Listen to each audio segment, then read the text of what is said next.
Ladies and gentlemen, welcome to the Above the Bar podcast, where each week we belly up to the bar with a new guest, find out what they do, who they are, and what makes them great. So sit back, relax, and enjoy.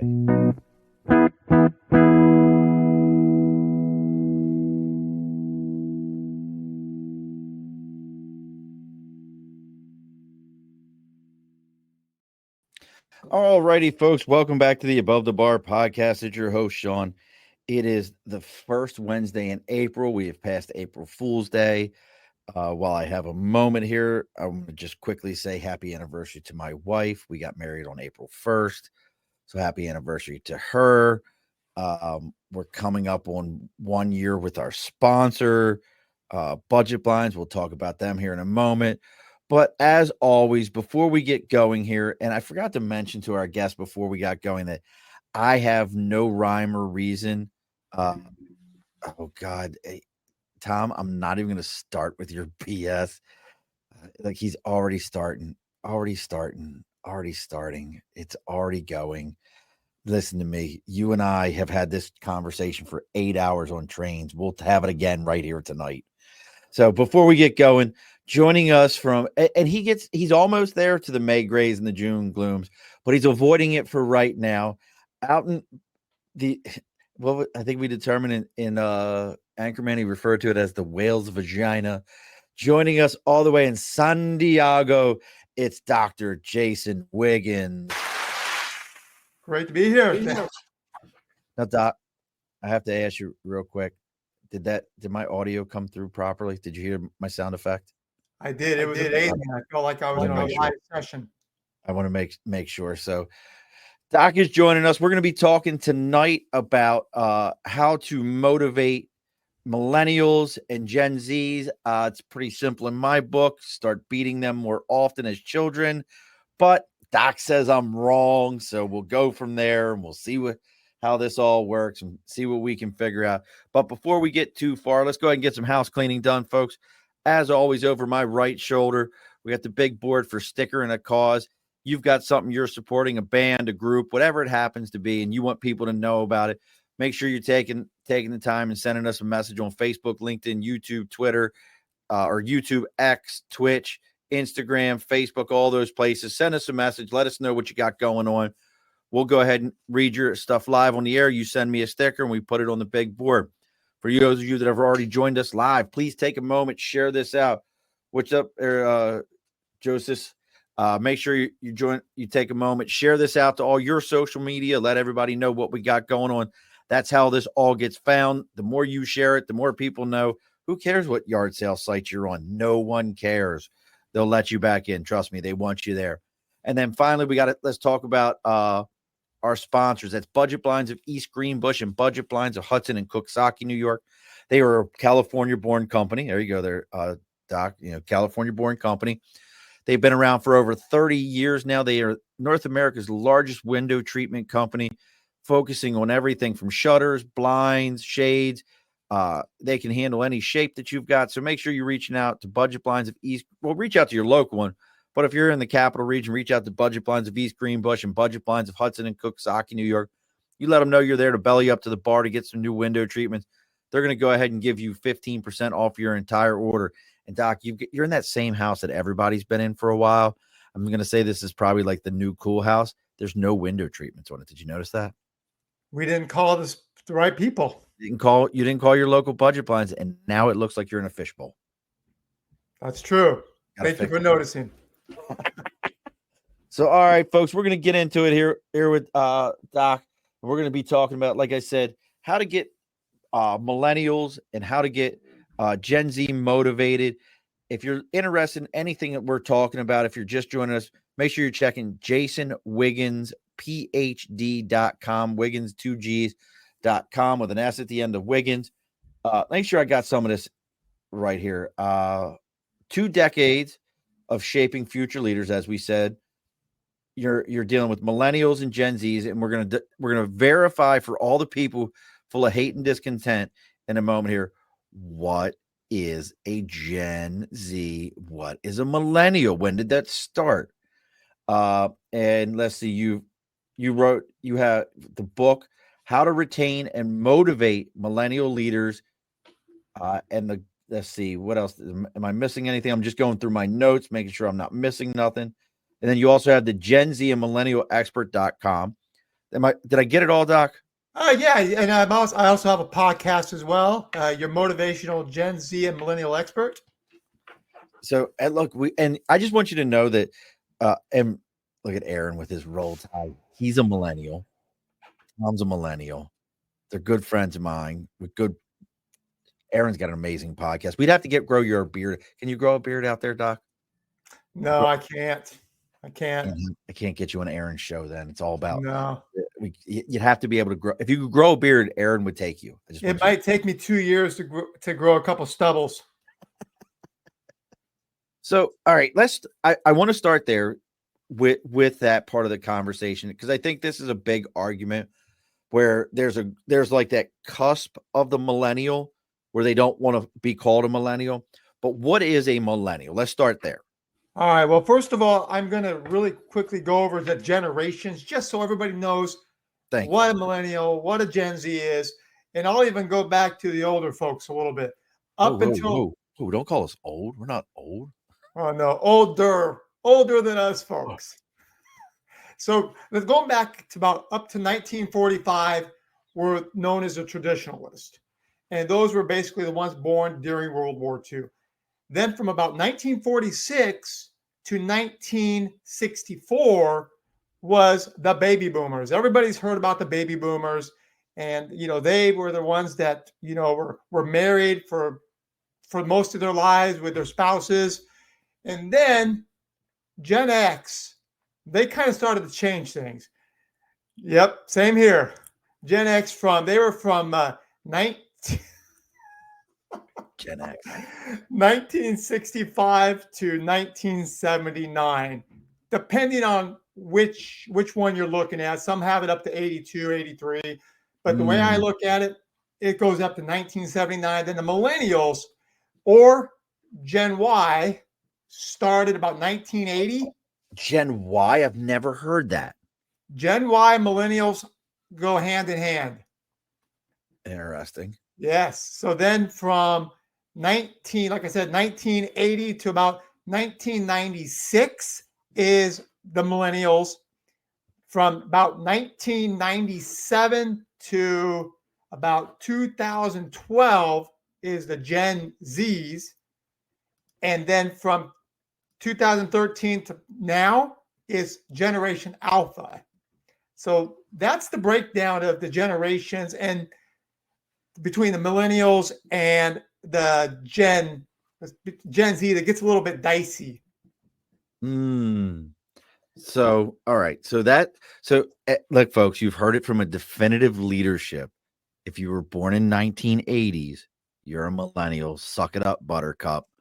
I don't want to hear anything about, I knew how to switch TV channels and stand up. You're not a Generation X where, I mean, let me ask this before we get into millennials and the Gen Z. What made Generation X, and in my opinion, because I am a Generation X, yep, but what made us so different, I feel like, than the boomer generation, then the Pepsi generation, then the millennial. Like, I feel like we're very different than all of them. We're hard-headed. We can be difficult at times, but we're independent. And the reason why that is, we were the first generation, also known as the latchkey kids, because we were the first generation that really began to experience realizing our parents don't like each other and they don't have to stay together if they don't want to. So that made us more independent. And that's kind of where we shifted from the baby boomers who grew up with parents that hated each other all their lives. And that was okay. But Gen X had enough. Or excuse me, we had to start dealing with our parents breaking up and divorcing. So that's why you started seeing a difference in previous generations where they all stayed together. And then we experienced it as children. Hey, guess what? Now my mommy and daddy don't live together no more. That That's was fun. the big difference. And then we became more independent. And that's where we can talk a little later. That's kind of where it leads to where we've seen millennials and Generation Z continue to mold. And the other big difference is our parents, our baby boomer parents, worked all their lives for one organization. But guess what? Organizations stopped having loyalty, and after 20 years, started laying individuals off, and that left a bad taste in Generation X, our generation. Because we saw it. Yep. And that's kind of where it all started, the loyalty factor, and it's kind of went downhill since. It's interesting you bring up. So that gets into our generation seeing mom and dad get laid off, hearing those things as we grew up, watching the crashes in the 80s where, people talk about 2007, 2008, but you didn't see in 1980s where tax laws changed drastically, affecting the way people saved, the way people put their money away. Y'all can love Reagan all you want.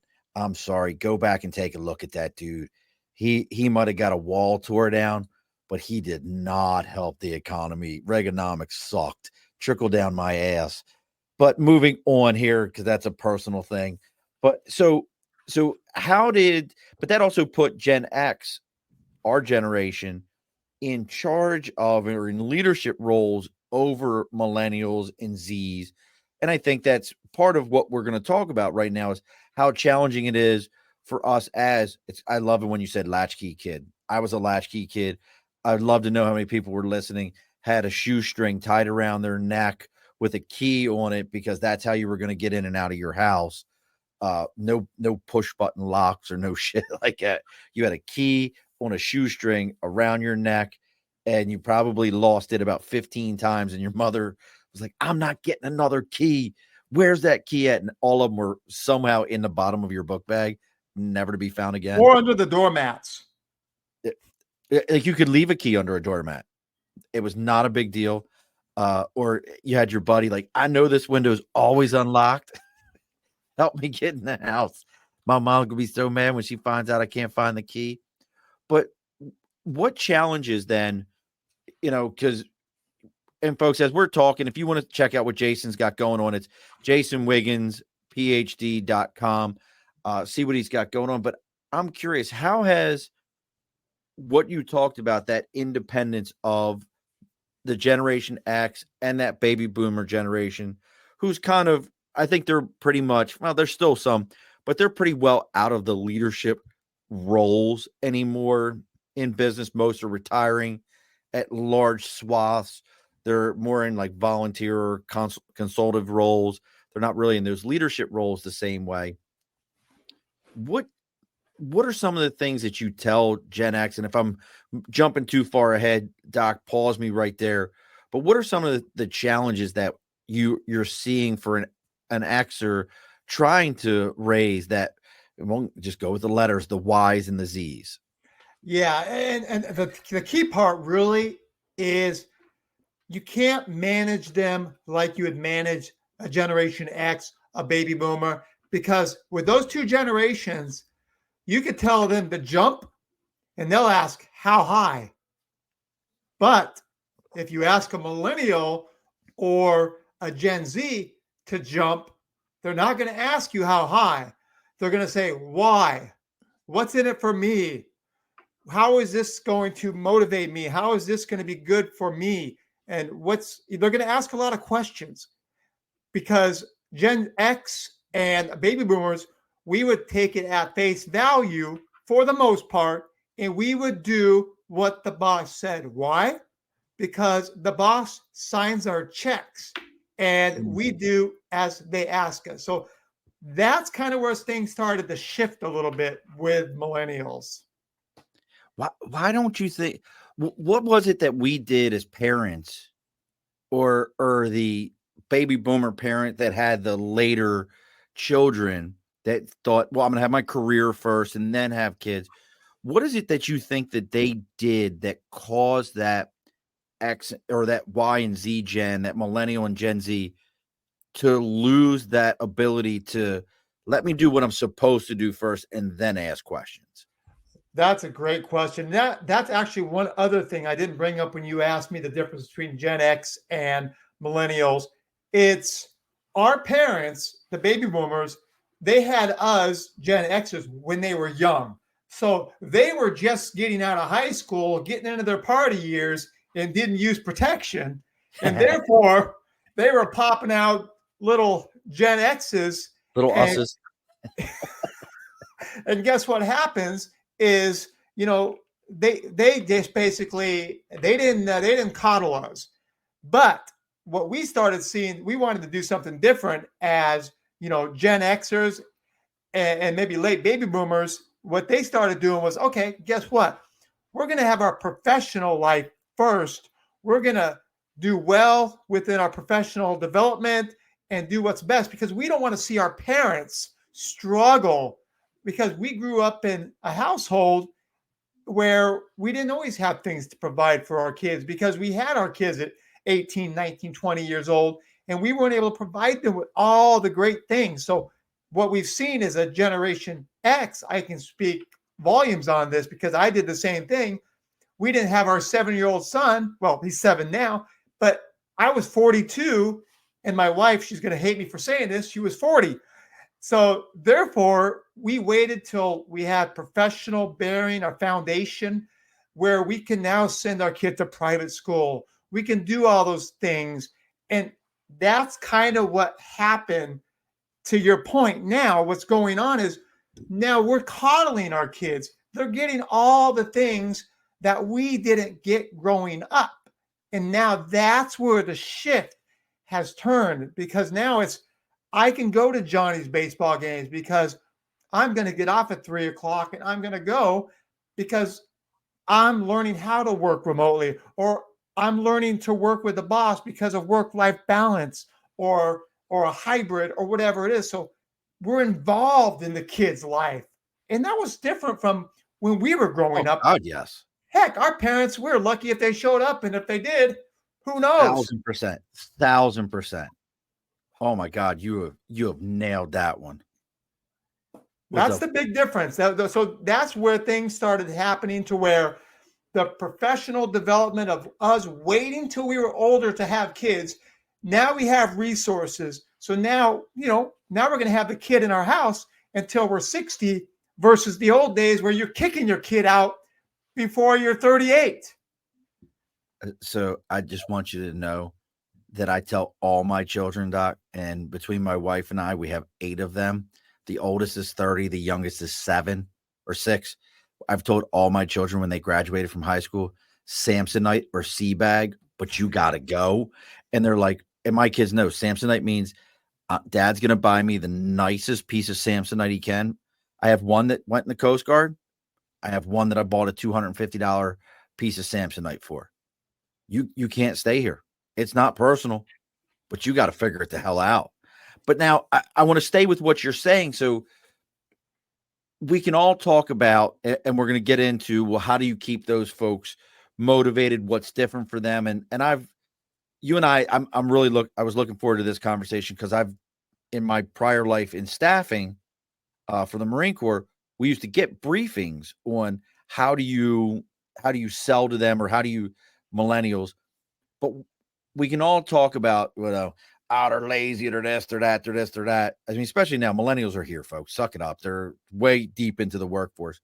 But what are some of the positives, before we get into beating them up and all this? What are some of the positives that came from that generation that we're seeing? Like, hey, did you know that this generation is more this or that? Yeah. And the biggest difference is, as much as I hate to admit it, they are extremely intelligent, very resourceful. They are going to work smarter, not harder. We grew up in, the old hard knocks of doing things. They're not going to do that. And part of the thing is, they want to have work-life balance. That's a big, big, concern. They want to be part of something special. They don't want to just earn a paycheck. I mean, we can go into all the environmental aspects, environmentalists. We can go into diversity, inclusiveness, all of this different stuff that we never even thought of as Generation X baby boomers. We showed up, worked our 12 hours a day, came home, had dinner waiting for us, had our slippers put on our shoes, or maybe I'm quoting an episode of My Three Sons, but that was that was the reality of what it was like then. But now it's all about this generation and Generation Z after them. They just continue to get more intelligent. Why? Because they know more about everything before the age of 6 than we knew at the age of 16. Well, they're exposed to it. All right, Tom. Yes, Tom. We need the boomers to get out of government. Why we have 2 octogenarians running to run the country, and both of them are being fed tapioca pudding at night. I'm absolutely with you. We have pick one. Do you want Nancy Pelosi, who never made more than $179,000 a year in her life, but is worth $120 million? Tom, do you want to talk about that one, or do we want to talk about the whack job down in Florida, the Florida governor who forgot that, like, hey, just because all the Republicans from New York fell down there into Florida it doesn't work. Average age of Congress is 67. Look, I'm with you. What's the average age of a railroader right now, Tom? He's on the railroad, so I harass him. But you're absolutely right. So they're a work smarter group. I also, from my stuff, I want to throw this out there. If I remember, they're very team oriented millennials. Yep. They were brought up on the team. They're more about the team than the individual.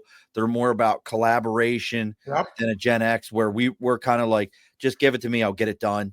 They're more about like, okay, what's the team that we're putting together? Who's best suited for this? Who specializes in this?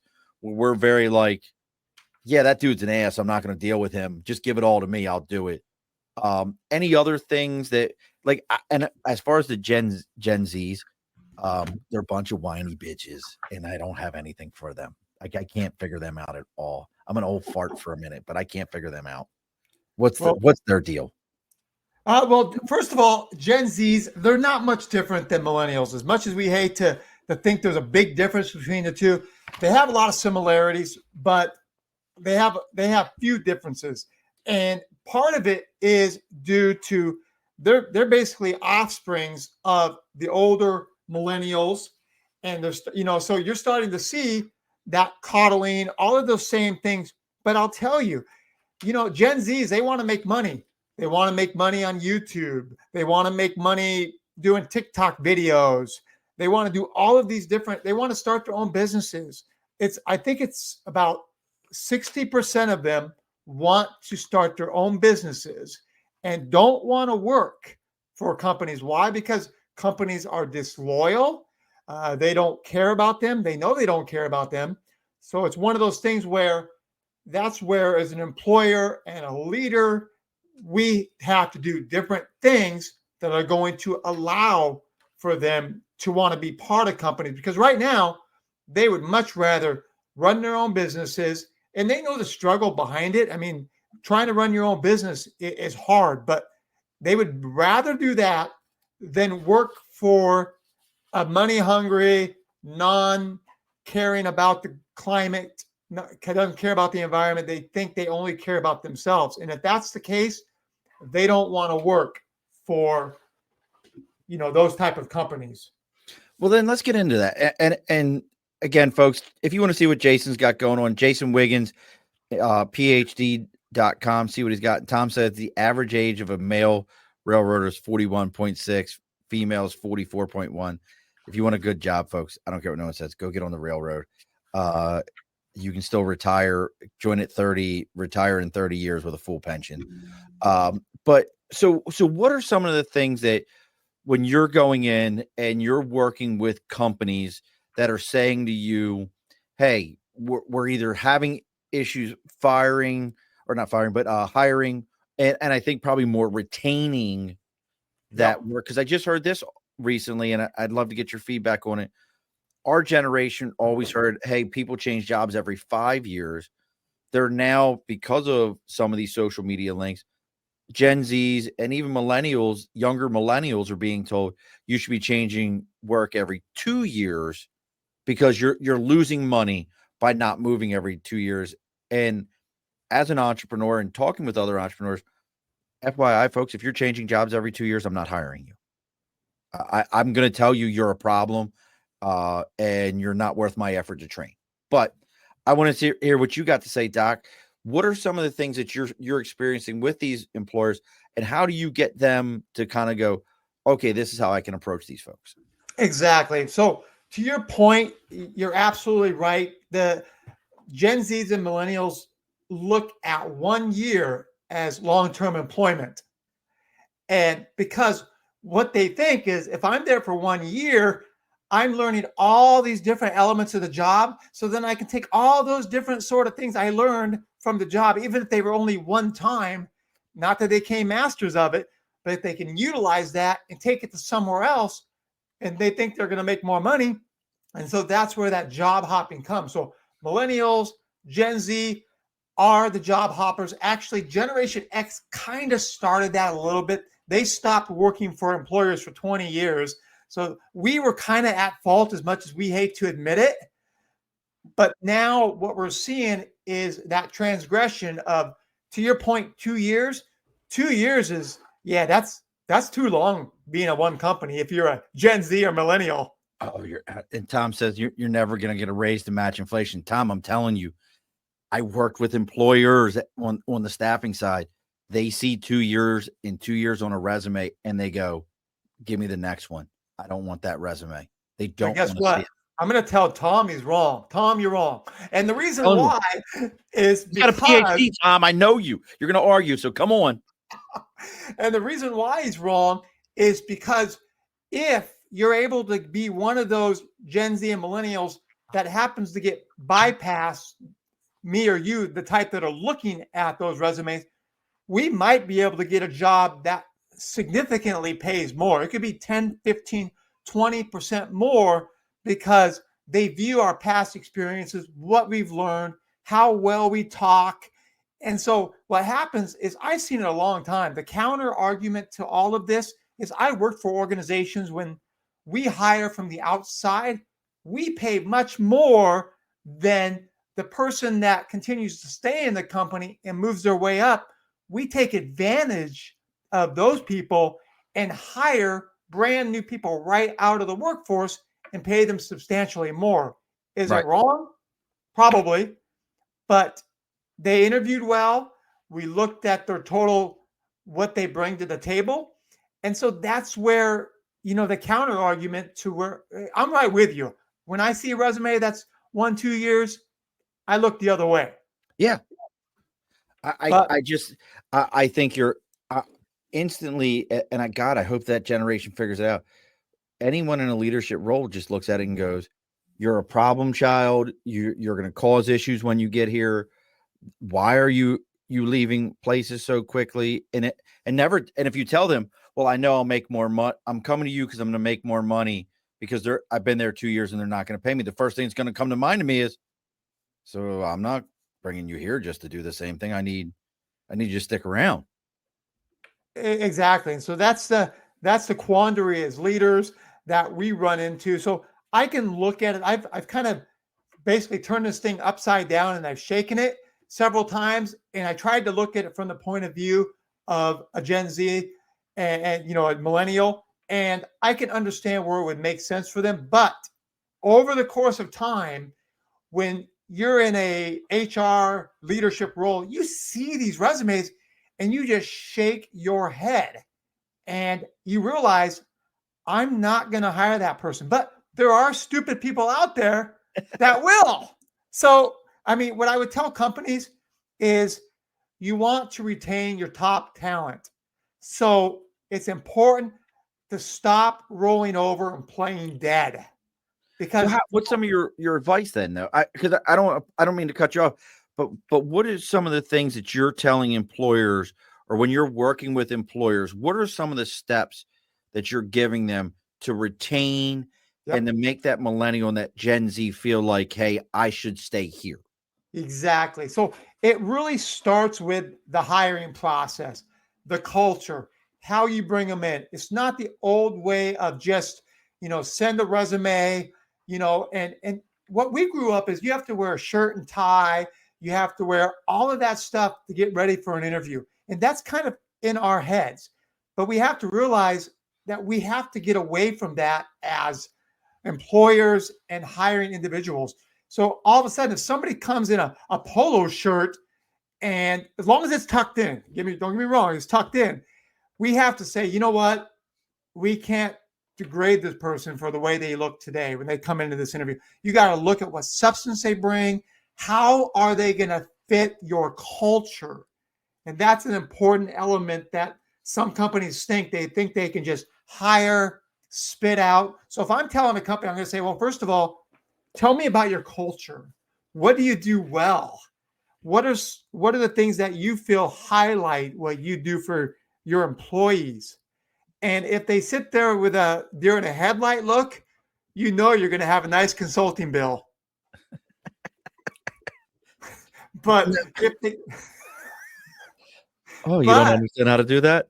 Tell me more. Exactly. So, and then at that point, you look at them and you say, okay, so if they have some idea of some of the things they're going to do, employee engagement, making sure they have team type of activities, causes that they participate in, that they invest in. Again, Gen Z and millennials, they like to be part of something special. They want to be part of important causes. Trust me, companies don't do all this volunteer work because they want to do it. They do it because that's what their employees want. And that's the Generation Y and the Generation Z. They're demanding that when they come to work for somebody, they want to help the environment. They want to help diversity. It's not they want to work with, like-minded, people that view the same things that are important to them as well. And so that's where you put a culture together that assimilates everything that they want. And the one thing that's the most important that is not that important is salary. Believe it or not, making the most money is not going to keep a Gen Z and millennial. Does it help? Sure, we're human. But what's important to them is, how does the company value what I offer? How do they view me as somebody that can move up? What are the opportunities in the future for promotions, to learn new tasks, to be a greater part of the organization? And so that's why the one thing I would talk to companies when we discuss, I would say one of the things you really want to point out is, do you promote within, or do you hire from the outside? And most companies will tell you that they hire from the outside, but they will say, well, it's because we don't have anybody that we felt is qualified. So whose fault is that? Did you offer them opportunities to advance their skills? Did you give them extra classes? Did you have some sort of learning aspect of the next position for them? So like a lot of these large companies, they'll have basically learning environments where they'll set you in. If you're a future general manager or whatever the case is, they'll put you in this long line of activities and structure to get you to be a general manager one day by providing you all of the learning capabilities you need to be a new general manager, wherever that may be. And that's the same thing that companies need to realize is, I need to invest in my employees. We got to stop the circular factor where, you hire them, you chew them up, spit them out, and hire the next person. So that's kind of where the shift really needs to be. So when I'm talking to potential clients, I'm sharing with them that we have to focus on the employees. What's important to them? How can you motivate and retain top talent? Because the most costly aspect of a business is losing talent. For example, a loss of a talented executive can cost an organization 2 to 3 times the amount of that individual's 1 year's salary in order to replace them. Not just because of all of the recruiting and all of the aspects, and you're probably going to have to pay more for the position on top of it. And you're also going to you're going to lose some of that knowledge that they had. So you lose knowledge, you lose that person there. Here's the key thing.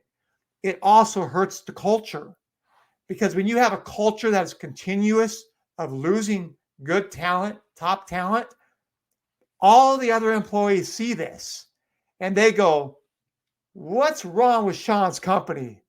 Why are they leaving? Right. Is it Sean? Is it something else they're doing within the company? Maybe I need to look. Maybe I need to find a new opportunity because all my coworkers are leaving. Everybody else is jumping ship. Why don't I? Exactly. And he had mentioned that you were going back to his point. He said job jumping just because he just confirmed most companies don't hire up from within and hire from outside. Hence, it's better than current environment jump. Well, what you missed also, Tom, because you caught that part, is you missed that, hey, if they want to retain, then one of the things he teaches companies is you must have programs to train those employees. If a person's already been there long enough, you need to find a program, see how you can train them, see how you can move them up, see how you can keep them. This reminds me, and it's funny that you brought that up, Doc, is my aunt. She's, God, what is she now? She might be 80, but she started off as a bank teller. And when she retired, she was the VP of East Coast ATM operations for Citibank. And I remember asking her one time, well, how did you get there? She said, Sean, I couldn't do my job. I couldn't hold my job today if I went looking for it. It requires a master's degree. She went and did what I think one of the skill sets that we've lost is she started off doing the job. They needed somebody to learn ATM machines. So she volunteered to learn ATM machines when they were coming out. She kept learning. When they needed somebody else, she just kept learning anything that they would offer because, like you said, they offered it, so she took it on. But I'm going to say the flip side to it is I don't know if I think and I am privy to our generation, Generation X. If you offered me a schooling, I'm going to go take it. Yep. I think early millennials are the same way, but I think a lot of the later millennials and Gen Zs do exactly what you said, which is why? Why should I take this? I'm just taking this for your benefit. It's not helping me, before they ever go, well, let me go take this school and move on. So how do we, there's got to be some happy medium ground. I mean, and this, folks, it feels already like a show that I could do for about 3 hours. How do we get that happy medium ground where we teach a person who's coming from that question everything generation that, we turn on social media today and somebody could be like, hey, wow, man, this dog won the dog show and he was a mutt. Somebody be like, that's a Chinese dog. It's a terrorist dog. Like, nobody would be like, man, that's a great story. We question everything right away. How do we start to change that mindset of just do it first and then come back and ask me questions? Let's also look at technology. As I preface this, technology, all the social media sites offer instant gratification. So instant gratification is what employees are expecting. They may say they're not expecting it, but they're expecting it. So the way we kind of move forward is you basically set up the program with, you know what, for example, we're going to set you up with this, but then we're going to tell you all the whys. This is how it's going to benefit you. This is what this could lead to if you finish the program. And then you'll be able to reap these rewards. And that's part of okay, so you're going to work with me as I go along. But here's the key thing. This is where baby boomers, Generation X can work really well with millennials and Generation Z. We let them mentor us. So what's happened is now you say, okay, let's do some reverse. I mean, this is obviously you're not telling them this, but talking to your audience, and you do reverse mentoring.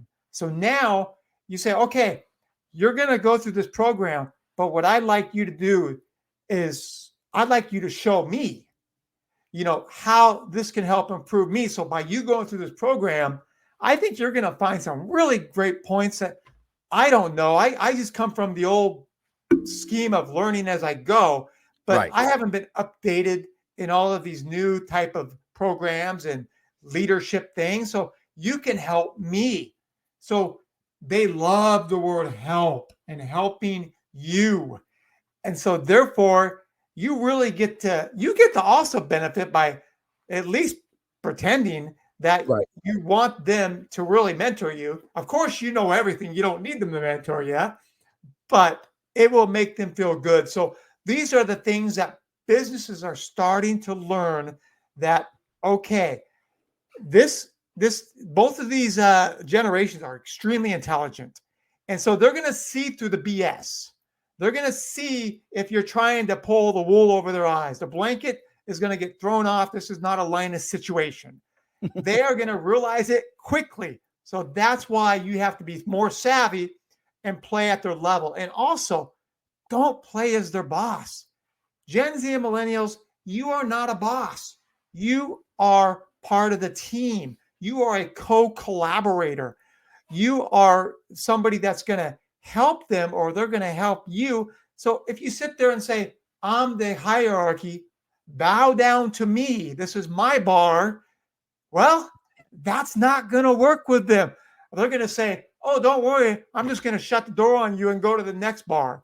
Right. Therefore, that's key right there. Is as a good leader, you have to realize you have to check your ego in at the door, because that's what they expect. They don't want a hierarchy. They want a partnership. And that's what I would also tell companies is, don't lean on your hierarchical of how you do things. This is not the 60s anymore. This is about how can you work together towards a common goal. I love that. And two things that I kind of take from what you're saying, and Tom says he agrees with your plan, but he sees it as a minority, and it is a minority, Tom. The idea is that Dr. Jason's trying to get companies to understand that we need to go back to this mindset of providing for training and all these things for people. But one of the things that I had to learn, and when I came out of the service, and I think it's kind of two-sided of what you've said here, is I came from an environment of you had to Tom says send you over to Amtrak. It won't work. There too much bureaucrats over there. One of the things that I had to learn was I came from an environment of I needed to show you what I knew so that you knew I wasn't incompetent. Being in the Marine Corps, that was my job, is I had to show you what I knew. Then I got on the railroad before, which is where Tom and I met. And I learned quickly that I needed to act like an idiot, even though I knew my job, and let you think you taught it to me. Then you thought I was the greatest thing since sliced bread, because you would be like, oh, let me show you how to do that. And I'd be like, okay. And then when it was all said and done, people would be like, that dude's pretty good. I showed him how to do that. Bitch, you didn't show me nothing. I already knew how to do it. But that is, it's interesting that you bring that up. But we're close to closing the bar here. I wanted to bring this up. When you were talking about, and it just dawned on me, that 60s generation, that baby boomer generation, a lot of them served in the military. They came from that environment of go follow your orders. When the task is done, you can come back and talk to me about it. I don't have time to talk to you right now. Do you think that because of the different shifts in military and things like that, we don't have those people in the same leadership roles that we used to have them in, that we've lost that in the workforce? And how does that affect training people? Because as somebody who did 20 years, I'm used to being trained. I can be trained for whatever you want me to learn. I can learn it. I have no issues with that. But have we lost that element in the workforce? We have, because let's look at it this way. There was it was more rigid, less flexibility. Now we are looking at flexibility in anything and everything we do, because now we have the hybrid work environments, we got the remote work environments, we have the basically the come to work 4 days a week, and then on the fifth day you can stay home. Or they've even talked about 32-hour work weeks now. Pretty soon you're just going to get a paycheck with no hours. You're going to get paid. What's that?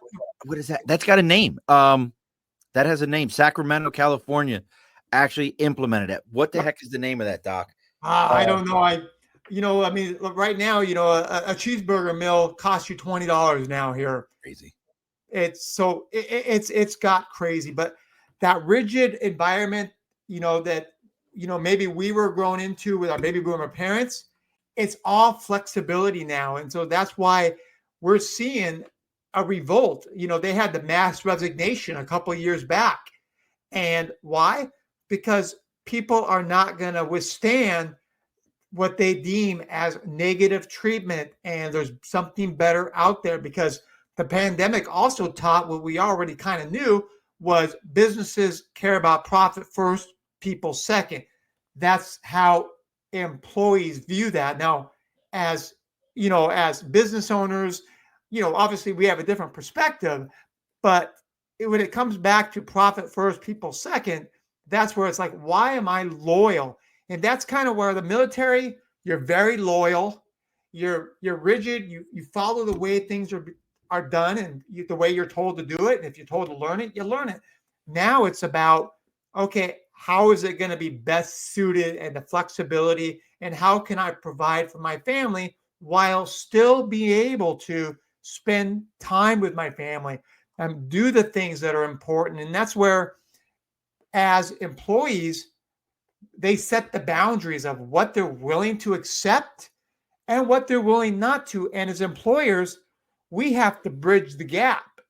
Where do we identify where we're able to give up and we're also able to gain? And if we're able to figure out what that balance is, then we're going to keep employees, we're going to be able to retain them, and we're going to see a successful culture within our organization. Now, do you have, like, for employers, a top 5 or a top 10 or any kind of checklist of, like, hey, this is your checklist of dealing with these generations or working with them? Like, these are the things that you need to implement, and here's why. Do you have a starting checklist for them? Yeah, and one of the number one is work-life balance. That is number one. And the ability to recognize their work. They want, like I said, instant gratification. Is they want recognition for their work, making sure they have opportunities for future growth. If they don't feel like they're going to get anywhere within the organization, then they're not going to want to stay with you. And then the aspect of work is important. And then what did I mean by that? It means what's important about the work. What are you doing as a company that benefits others?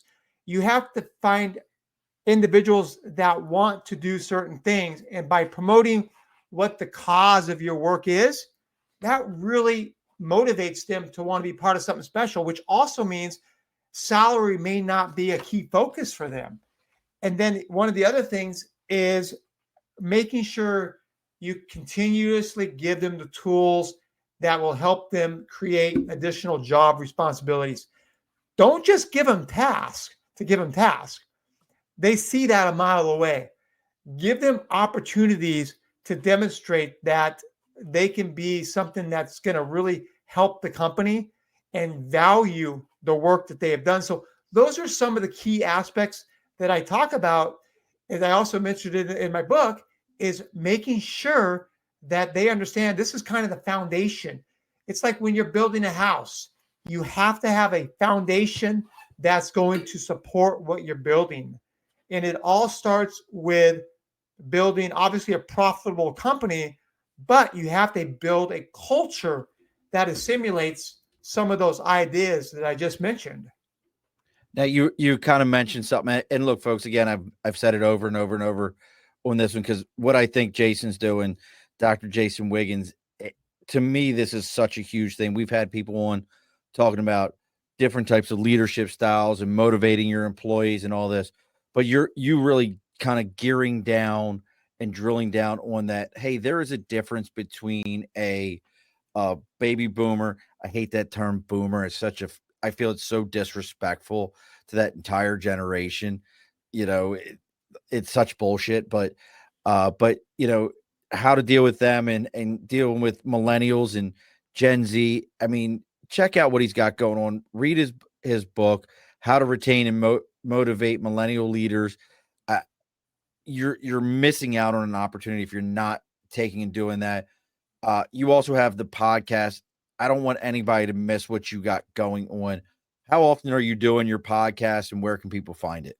Yeah, usually they're about once a week, and you can find it on any of your podcast platforms. And then what I always say, it's for anything that pertains to Gen Z and millennials, personally and professionally. And there's always a motivational spin because part of my background is being excited. You could probably even tell in my words. I love talking about it. I love doing it. And at the end of the day, it's about making an environment where people can create a better life for themselves. I mean, and folks, I'm going to give him a plug right now. I have a lot of guests on, and one of the things I love is you can tell a good guest who knows how to give and take, and that just doesn't ramble on. And Doc, I appreciate you so much. You're a great guest as a great giver taker when it comes to these conversations. And his podcast is Millennial Expert Podcast. So make sure it's your motivational Gen Z and Millennial Expert Podcast. Make sure you're downloading, giving him likes, giving him shares, doing the same thing here. Now, I don't know where Nate's at. Nate normally pops up by now, so I'll take care of Nate's question, and I know he's going to take it. Do you have any? I think this. Well, I have two. I have my own question, and then I have Nate's question because I know it's going to come up. Is there anything from a break? We're going to talk about the break room for a minute. I think the break room is a very important place. Is there any snacks that you think for a Gen Z or millennial have to be in the break room to make them happy? Is it like for me, if you had like Swedish fish or Sour Patch Kids, you would make me happy. But I'm an old fart, but it really would make me really happy because I'm from the mid-Atlantic if you had Tasty Cakes. But is there anything that you feel they have to be in there for a Gen Z or millennial? Well, I would say a Pop-Tart, but I'd be kind of joking. Wait a sec. Here's the question about Pop-Tarts. This is very important. Do you toast your Pop-Tarts and put butter on them? Absolutely not. What is wrong with you? Doc, I'll kick you. Put butter on them? You know what I would say, though? In all seriousness, look, Tom says you're a great guest. You know what's up, and I seriously hope you're successfully changing the culture of the workplace. Look, and Tom, Tom was my partner for like forever. He knows Pop-Tarts get butter on them. Toasted Pop-Tart with butter. Doc, if you do this, you send me a message. You do it one time, it'll change your life. It'll change your entire life. All right, go ahead. So what were you going to say about Pop-Tarts? So Pop-Tarts in the break room? What I would, in all seriousness, what I would do is I'd have like a TV that just has rolling TikTok videos, that way you just keep seeing them. And then you have, again, the important part of the break room. In all seriousness, you have to have snacks. You have to have those certain things that are in addition to their work environment. So it is important to have a type of atmosphere where you are really catering. You have a toaster, you have a microwave, you have a working fridge. I mean, when I say this, it's, you go back 10, 20 years, they didn't have any of that in a break room. Be happy it was clean. No. So you want to recognize that you have a place where you value the employees. You have your employee recognition stuff all over the place. you have common themes, you have opportunities for volunteer work, you have all of this stuff, and that is really going to make or break your break room. And see, that's important. See, I think the break room is an important place in every work environment that kind of gets forgotten. It gets handed to HR and they're like, here, you guys deal with this, go buy snacks or whatever. Um, with everything you've been telling us, Doc, and I love the mindset and the energy to this. I got to play a little bit of a devil's advocate for our last question before we get ready to close everything down. What is the one thing on the flip side that you would tell to that millennial or Gen Z to say, hey, you've got to stop this. This is where your problem, because we talk a lot about the older generation. You don't understand us. What is the thing that you're going to tell them? Like, hey, pause. This is what you don't get. Well, first I would say wake the bleep up. But Well, they're all woke. Just ask them. They'll tell you. but no, in all seriousness, what I would say with them is if you're running a business that you wanted to be profitable, what things would you do differently? And think about running the business 30 years ago. How would you have ran the business? No, not knowing what we know today. So think about that perspective before you condemn employers about how they run the business. That makes perfect sense. Like, if it was yours, how would you run this? And you brought up, you brought this up a bunch of times. When do you think people will realize that your company isn't there to save the world? Like, I that really, like, it absolutely. I tell you right now, from my standpoint, I find it one of the most disrespectful things in the world when I go and I check out and they're like, "Would you like to round this up to $1 to save the whatever the sperm whales?" And I'm like, you're a multi-billion-dollar company that's owned by a trillion-dollar conglomerate that I can't even imagine the money flowing through this place. Why am I giving you 75 cents? You guys could, like, FYI, folks, most of these companies, I think I saw the number not long ago. It was like 1 point something billion dollars could end hunger in the United States and homelessness, like end it like that. And we haven't. But you want my 75 cents? I know that sounds stupid. It's 75 cents. But how do you get them to understand?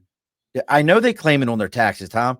That's why we can't claim it on ours, but they claim it on theirs. Like, see, look, it was a donation. And we don't get to claim it on ours, but they write it off. That's why I never give them money. But how do we change that mindset to let them know, like, hey, it's not your company's job to save the world?